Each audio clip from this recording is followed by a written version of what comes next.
வெற்றிவேல் முருகனுக்கு அரோஹரா.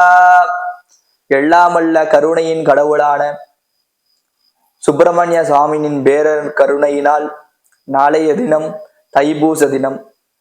என்ன ஒரு சிறப்பு அப்படின்னா, கருணையே வடிவான கந்தன் ஏன் சொல்றோம் அப்படின்னா, சுப்பிரமணிய சுவாமி என்ன பண்ணாரா, கருணையின் வடிவம். எதனால அப்படின்னா, அருணகிரிநாதர் ஆட்கொண்டார். அதுக்கு ஒரு எடுத்துக்காட்டானா அவர் எப்படி எல்லாம் வர்ணிச்சிருக்காருன்னா, அருணகிரிநாதர் குறிப்பிட்டிருக்கார். எப்படி சொல்லியிருக்கார், செயல்பட்டழிந்தது செந்தூர் வயல்பொழில் தேன் கடம்பன் மால்பட்டழிந்தது பூங்கொடியார் மனம் மாமயிலோன் வேல்பட்டழிந்தது வேலையும் சூரனும் வெற்பம் அவன் கால்பட்டழிந்தது இங்கு என் தலைமேல் ஐயன் கையெழுத்தே அப்படின்னு பாடியிருக்கார்.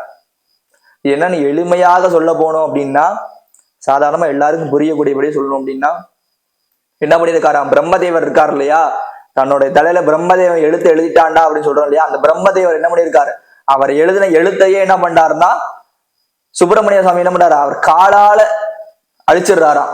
அப்படிப்பட்ட சுவாமி தான் யாரு, சுப்பிரமணிய சுவாமி.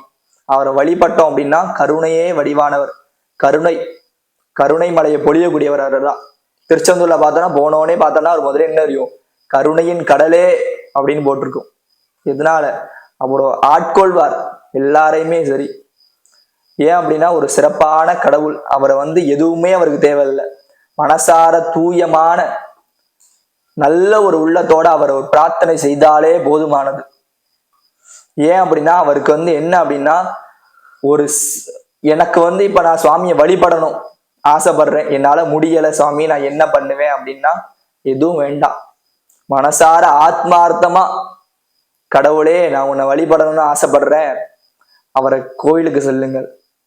அவரை பார்த்து கண்ணார அவருக்கு செய்யக்கூடிய அபிஷேகத்தை மனசார திருப்தியா பார்த்து வழிபடுங்க. அதுவே ரொம்ப ரொம்ப உத்தமமானது.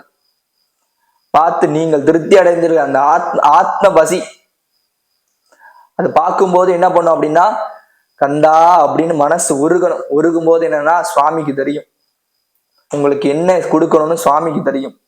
உண்மையான பக்தி மட்டுமே தான் சுவாமி எதிர்பார்ப்பார், வேற எதுவுமே கிடையாது.